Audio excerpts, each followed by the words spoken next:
Fearful and anxious dogs. There's one thing that I'm going to come back to with my clients time and time again. I always find myself talking about this. But the number one thing you hear these days, trainers talking about, certainly on socials, is counter conditioning. So the process of shifting emotion. So the dog is in the presence of something fearful. We want to make the dog feel okay about being in the presence of that.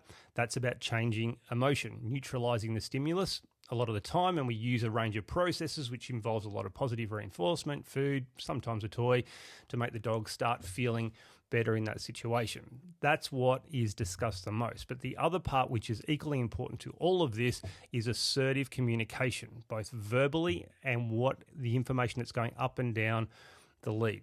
That's probably the number one place in which the animals don't make progress, or they'll go backwards if there's any confusion or lack of clarity. So if you're in a situation where you're fearful and nervous and you're with someone who's helping you work through that process and they're unsure or they're overly pandering to you, it's not really giving you any confidence in their ability. So you need to be very decisive and make very clear decisions through the process.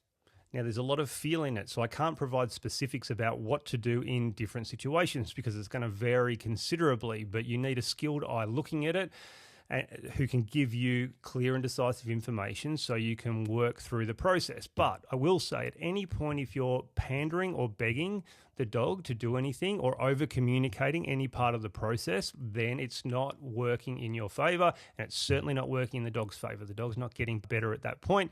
You need to assess it at that point, probably put a halt on whatever you're doing and regroup, have a look at altering the strategy. How can I be clearer, more decisive? Do I need to do some work away from the thing that the animal is fearful of or concerned about? Then come back to it with more clear and decisive information.